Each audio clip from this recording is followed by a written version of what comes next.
Howdy folks, my name's Damon from RC Scale Models, and today I'm back with you with a Sprew review.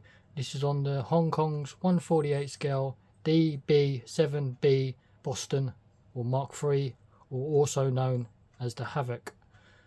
It's a brand new tooling for 2025. Let's take a look inside this box and see what we get. So folks, this is a very large box.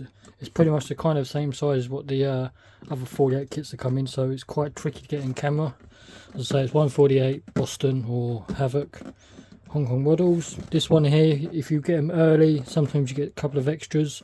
I'm not sure if these are going to continue down the line with later versions, but we do get the nose weight because it's obviously going to be a tail setter because it is a tricycle landing gear. And also, I don't know if you can see that as well on the camera. Here is metal undercarriage. That means the undercarriage could be a little bit weak in plastic. I'm not 100% sure, but it's nice we got those extras, especially the nose weight anyway. We have some CAD work, 14 plus warning symbols, a little bit of language. Obviously it's made in China. We have this side of the box, which is nicely done. Also kit number 01F015. And then we got the two paint schemes. We have the British version, I think is what is also, which is known as the Boston, but I think we gave it the nickname the Havoc, if I'm not mistaken. And then you can do American version as well, which is obviously because it's an American aircraft anyway. And obviously this box side is the same. Top opening box is quite sturdy.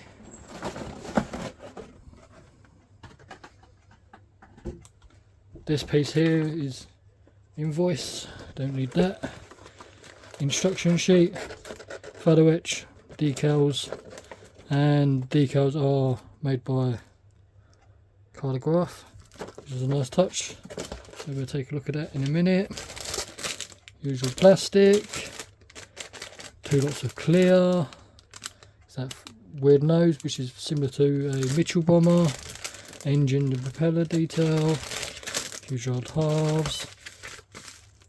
Here comes the metal parts, which is in this bag. More plastic. Weapons, bombs, engine nacelles, wheels, wings. So that's pretty cool. So we've got 1, 2, 3, 4, 5, 6, 7, 8, I think about 8 sprues, and then the metal parts. There we go. Do obviously get the nice poster, always with the kit. That's pretty cool. I want to get this out of the box now. I can end up framing this or sticking it up on my wall with all the others I have. It's pretty cool. So we start with the instructions. It's a very large manual. It's pretty much like probably an A2 size maybe. It doesn't need to be this big, but they do it like that anyway. So there's the markings. We'll take a look at that at the end. So trying to get this into shot is pretty tricky. Nice box art again on the front cover. It's the same thing. Boston or stroke Havoc. It says there. A little bit of history on the aircraft. You've got your ledgers just to be aware of. Not to glue, paint. Be careful and stuff. Cautions.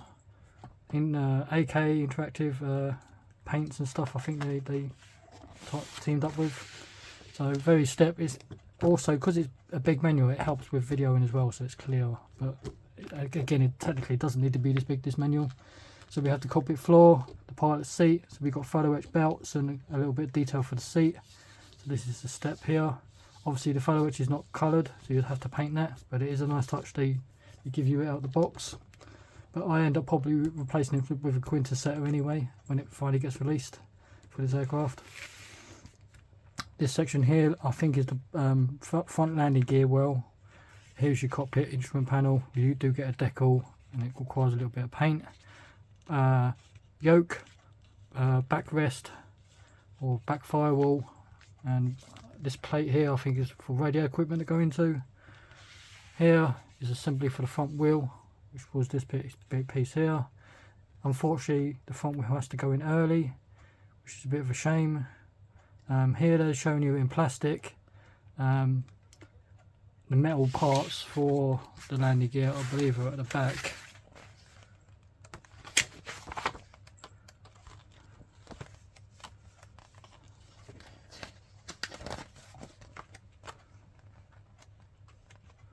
Maybe not. So I'm not sure where they call that for the metal parts. Nonetheless, the metal parts are in the back, labelled W1, W2, W3 for nose weight, and then 1, 2 and 3 for the landing gear, but it doesn't actually call out instructions, but you just have to try and figure it out. But this is called out for the plastic parts. Obviously 2-piece wheels, I'm never a fan of that, because if it's got tread on it and you end up having to carve out the tread and it's just a hassle. I just like to buy resin ones because they're sharper and cleaner and crisper. It's just the way I like to do things. So I like to upgrade the cockpit generally, wheels, and sometimes the engines. The rest of it I'm not too fussed about. This is kind of the Bombay area. It's very detailed. We've got all wiring and stuff in this back plate, and we've got the floor and centre plate to separate it. It only carries 4 bombs in tow. I'm not 100% sure what size bombs there would be. Anyone can tell me what size bombs this Havoc can carry? 500 to 1,000 pounders maybe, I'm not sure. Obviously once you've built that up and you attach more bulkheads, and then you sandwich the 2 halves together, and then you've got the top part of the Bombay area. And then we have nose weight going in, and extra detail for the cockpit, detail for the middle section, I think is where the gunners are as well on the aircraft, like midway gunners. Once that's all done and painted, you can sandwich the Bombay in as well, and the front cockpit and nose wheel. Again, I'm not a fan of it going early because you could end up breaking off, but once that's in, the rear section can go in, the turret ring, more bulkheads, and then all that detail you've painted and weathered and done and whatever. Unfortunately you're going to lose it because it's going to get covered up with 2 halves.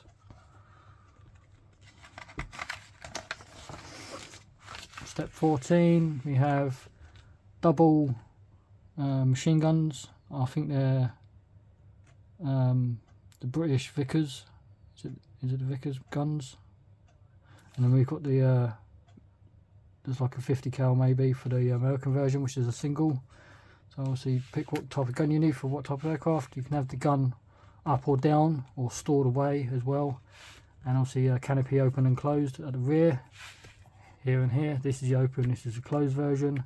This is the little hatch that the gun sits underneath, kind of. This is the open version. This is the canopy open. It stores underneath this back part of the fuselage. It slides under. This canopy here is the main canopy. It stays where it is, but this piece at the front, if it's open, it slides underneath this canopy, and it stores away in the back of the fuselage. If you know what I mean. Rudder and tail planes going in the back of the aircraft, and then we've got more tail planes and stuff and fins. Back of the aircraft again. It's pretty simple. Unfortunately, the rudders and stuff on these fins. Actually, you can actually to lie. These are good. You can put these in a posed position because they're separate, and so is the rudder. So that's a nice touch. Actually, you'll be able to mess around with that. Bombay open or closed. This is the closed version. If you're having the Bombay open, you're gonna have to slice down the centre line to open it up.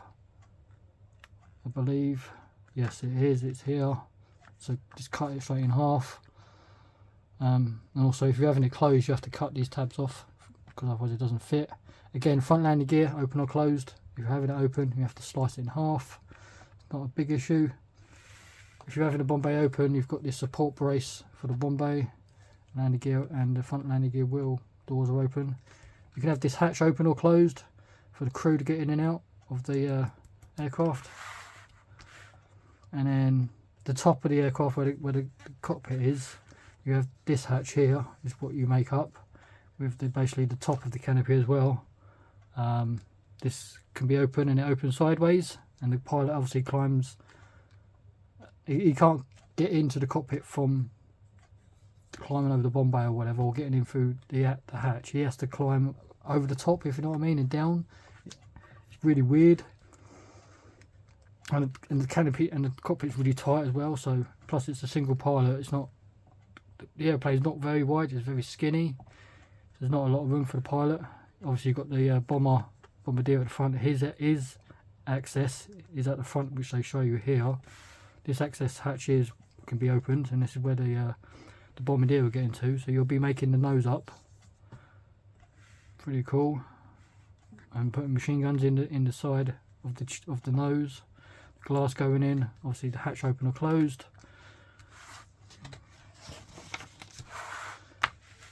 Wings, engine nacelles, and obviously landing gear, exhaust tips, internal parts to be built up.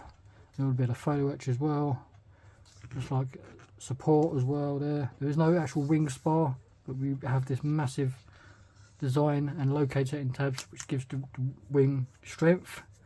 Also the side of the wing has that locking mechanism. If you built any Hong Kong models before, it has that locking mechanism that locks the wings into place so you can take them on and off. Main landing gear, again, it calls out for the plastic parts but not the metal, but it's easy to work out. Attaching engine nacelles, flaps, and then you got engine cowling and engines. They're pretty decent and they're okay because you're not going to see a ton of detail in there, but again, I just imagine aftermarket would be well over this and upgrading those. Doors for the landing gear, 2 halves wheels, and the inserts. That's a nice touch because you can paint them separately, plus the wheels, so you don't have to worry about masking. That's a pretty cool touch. And then yeah, so these 2 pages here to 38 to 45 is pretty much the same as the other side. So this is the right side of the aircraft. So it's nothing changes there. And then you touch in your flaps, ailerons, fins, whatever it is, Tim traps, I think they call it. I'm not sure. Lights, propeller, and front of the engine, reduction gear, I think that is. I'm not sure. Touching the nose, and the other wing. Like I say, it's got those locking tabs. Built up aircraft almost. These extra gun pods you can attach or not, it's optional, which is how you build these up. And then all your sprue layouts, which we're going to take a look at in a second. Photo etch parts, and then metal parts. I think, as I say, the early versions come with these metal parts, but I think later on it doesn't put them in. I thought this was 1:1 scale for the decals, but it's not. But it is a layout for your decals. Paint schemes, we have this one here from England, Boston Mark III, Z2216, 88 Squadron, RAF, Tatchbridge, UK, August 1942. A little bit of history. It's brown or dark earth over dark green with the sky on the side. So pretty cool layout, and it's got the red writing. Plus you notice, if you see here, you've got this extra band around the roundel. It's because the aircraft was painted over the American markings, and then the British painted on top of it, so hence why it has that extra weird pattern around the roundel. That's where the American symbol would have been. Same as on the wings, it's where it was painted over. That's easy to do. Bombs, and obviously you've got your colour callouts down here. Actually it has keys for main colours: dark earth, dark green, sky, flat black, yellow, red, clear green, deep bronze green, gunmetal, steel, dark metal, and alnol grey or alnol. I'm not sure how you pronounce that. But it has AK paints, Hobby, Mr. Hobby Colour and Tamiya, but some of the Tamiyas are calling out for a couple of mixes. And then we have the American version, which is basically dark olive drab 44, I believe, over neutral grey. Again, olive drab bombs. So I think the American version is a bit plain and boring, might be honest, in this kit. But there are tons of aftermarket decals out for this, because other manufacturers have built the made them Boston before. Revell released a Boston, I think. Atalery released a Boston. There are other markings you can do, but I would be doing the British version, obviously because I'm from the UK. And I think this scheme's pretty decent. But I do like the Boston or Havoc in the desert scheme as well. That looks pretty cool, so if I didn't do this I would end up doing it in the desert version. I do apologise for this being a little bit of a long video, so I've been rambling on. Markings, let's get this out the bag.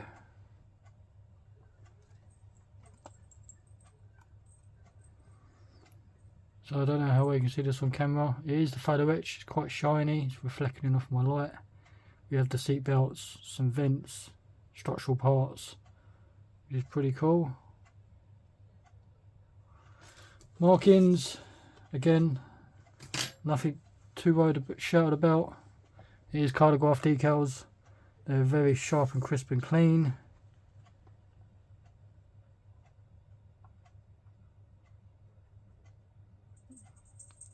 Very vibrant.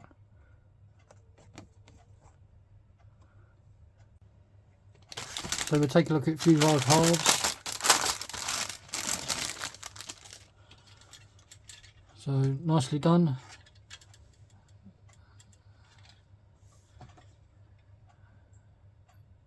It is well detailed. Let's try and get a little bit of light. You can see it's very fine rivet detail.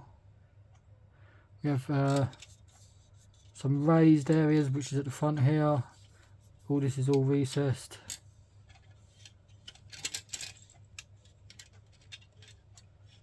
Very nicely done. So like I say, it is a very small, narrow aircraft. It's not a big aircraft, big bomber. It is a medium bomber. Internals, there's a lot of ribbing. Ejector pins are in certain places. Hopefully they're not too much of an issue.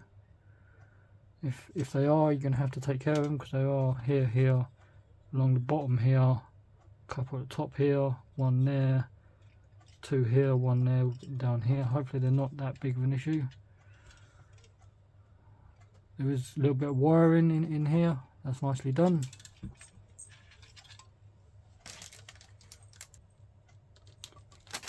So this bag here, you're going to have 2 Sprews. So we have part of the top of the canopy, a couple of bulkheads. These parts here is for where the engine goes, attaches to. Rear bulkheads for the engine, pilot seat. Internals, there's a lot of detail there. This is a part of the, I'm not sure where that is actually, where these parts, I can't remember. Flight yoke, instrument panel. So yeah, again, is that very crisp, sharp detail. There's the back firewall part of where the engines go. You wouldn't see these at all, I don't think. And we've got this part which has all that detail in it. Fire extinguishers and stuff. Unfortunately, there's a ejector pin on each of those fire extinguishers you have to take care of. A couple of ejector pins here, dotted around. There's quite a few actually, quite a lot inside there. Hopefully they're not too much of an issue to get rid of. All depends where this is and if you're going to see it or not. We have part of the bulkhead. There's the instrument panel. It is raised and recessed and stuff. So it's up to you if you want to use the decal and paint it all, or you can wait till the aftermarket will come out. It's your option. That's how it comes out the box. Cockpit floor. This is the wheel well, flight yoke, pilot seat, a little bit of fellow which has to go in there, and belts. That's not too bad. This one here, this is the bomb bay, walkways, a little hatch, plumbing, some guns, the rear of the aircraft.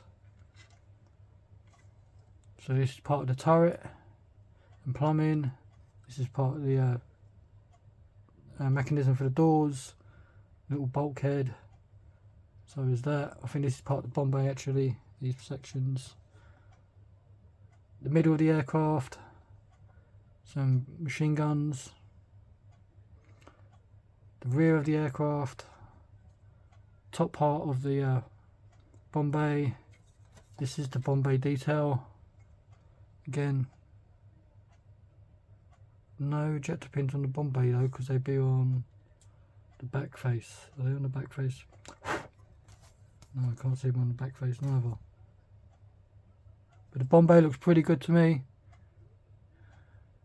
That'll wear up nicely with a wash. I'm not sure if all the aircraft is all interior green all over. US interior green, that is, not the UK version. Over here we have wheels, landing gear, engine nacelles. These are probably slide molded to get that shape, like most engine cowlings are. And we have the rear vents. These are kind of closed, unfortunately, but they're nicely done. Wheels, again, there is hardly any tread on there, but you do have the inserts, optional, caps or non-caps. Tail wheel, this is all the landing gear, all in plastic, but I'll say you do get the metal version as well. So I'm not sure if it's going to be strong enough, hence why they give the metal. I'm not sure. If you have the landing gear up, it doesn't matter. This one here, we have flaps and ailerons.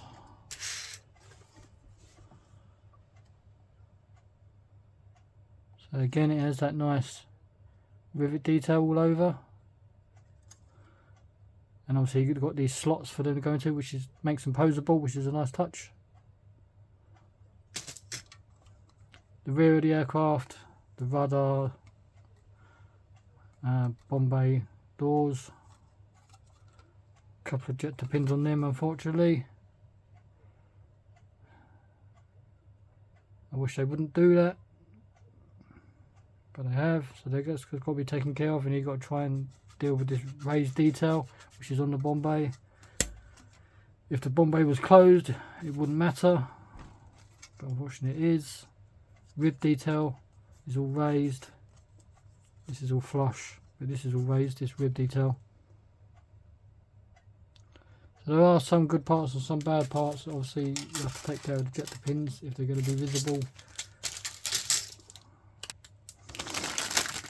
And here we have weapons, bombs, front nose, exhaust stuff. So this little sprue here, we have the bombs. Again, the British bombs, not 100% sure what size these are. So let me know. I think they're like 500 pounders, I'm not sure. We have part of the nose, the extra side guns, detail cockpit areas.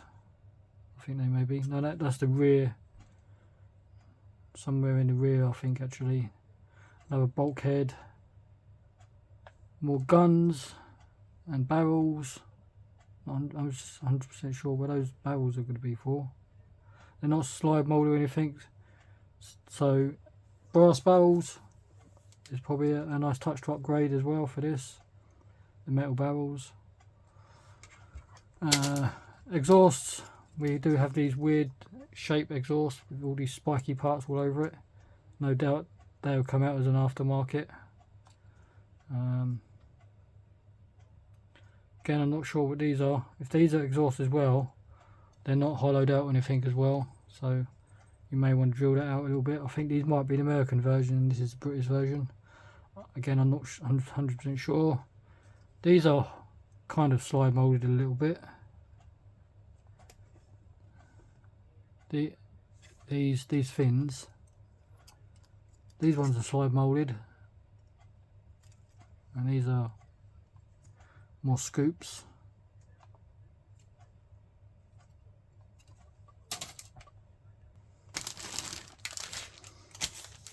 The sprue here has the props. Engine detail is okay, but it's not the best. It's lacking a little bit. So if you look at the cooling jackets, they're not raised or anything. Quite flat. So no doubt the aftermarket will come out for this. I don't think you'll see a ton of the engine detail anyway. I think these are reduction gear parts. Nice big fat paddle props.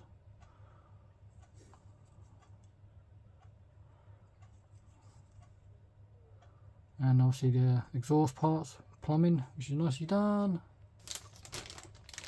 Now this is the largest sprue in the bag, which has the main wings, engine nacelles.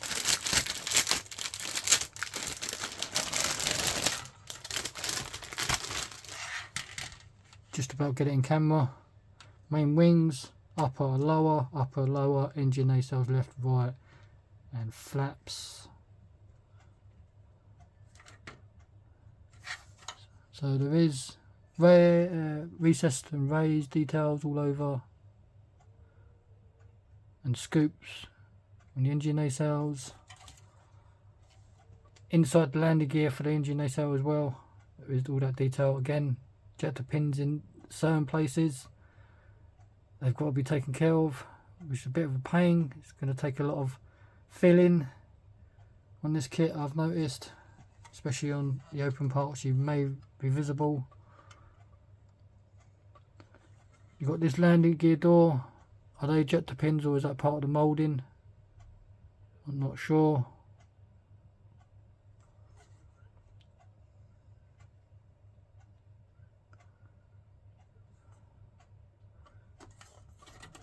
Main wings, they're quite skinny wings as well. They're not overly large. It shouldn't be a big aircraft, I don't think.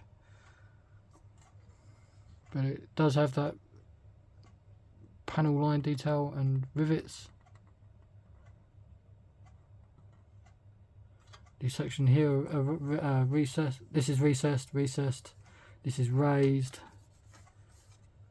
This is inside the engine nacelle detail again as well. Landing gear section. Some of the a landing light. So yeah, nicely done. But it's weird ejector pins in weird places. Last two sprues, clear and metal parts. Get this out of the bag.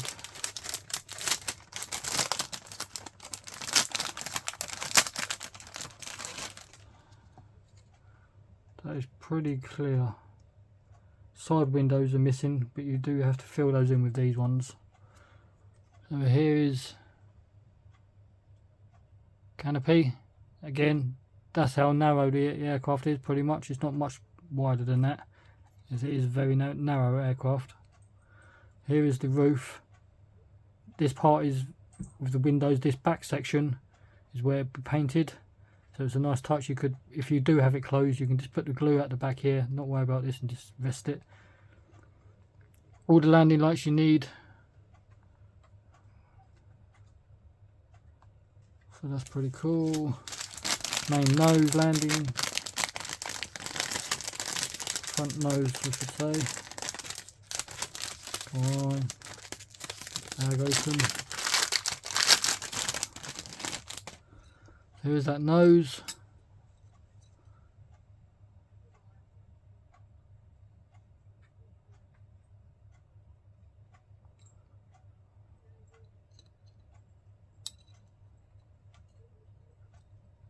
It would have been moulded something like that, but mine's slightly broken off. But it is crystal clear, especially for a curve like that.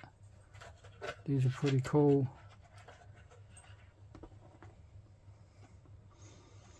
And last piece in this bag is the metal parts, the nose weight and landing gear, and little instructions. Hence why it wasn't on the main. This is why it wasn't on the main instructions, because it's a separate sheet. So will this come out as an aftermarket from HK as well? I don't know. I don't know what their plan is with it. So this is obviously the call out for the metal parts. Here are your metal landing gear. Here's the white metal stuff. Some people like it, some people don't. I've never actually done white metal landing gear before, so this will be interesting to see how this works and how strong it is. I imagine it will be damn sight stronger than plastic. But the detail's not any better though, that's the only downfall. It is stronger, but it's not, the detail's no different from plastic, I don't think. Come on, camera focus.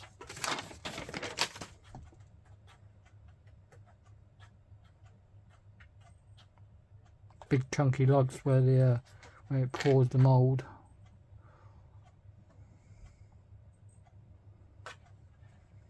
Focus. And front landing gear.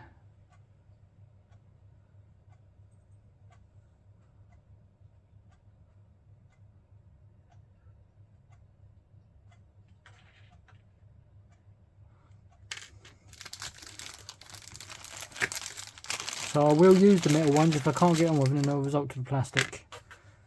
Big chunky lugs for nose weight. These ones go on the side and this goes in the front. Hopefully it's enough. The manufacturer's done the correct amount of weight. Couldn't tell you how heavy that is, but it's enough.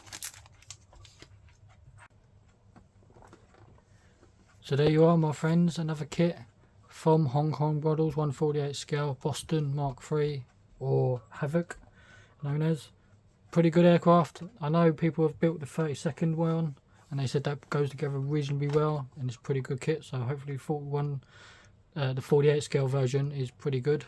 It seems pretty good to me. Just some of the weird jacked pins in places which you're going to have to take care of, which is a bit of an issue really, but that's the way it goes. I say the one you see on the box art is the British version. My reference material is this aircraft here, is what you see on the front of this book. It's exactly the same aircraft, and here is the real aircraft in a black and white image, so you can see it's a little bit grimy and dirty in places, so I can mimic what I need to do. And we have modeller's notes. These are pretty good books. I have pretty much all of these from Wing Leader on all my aircraft. They do. I'm up to 38 or 39 books. Could be more than that. If you're interested of reviewing these books, I can do that. So again, this is the Boston Mark III. Like, comment, subscribe, and I'll catch you later.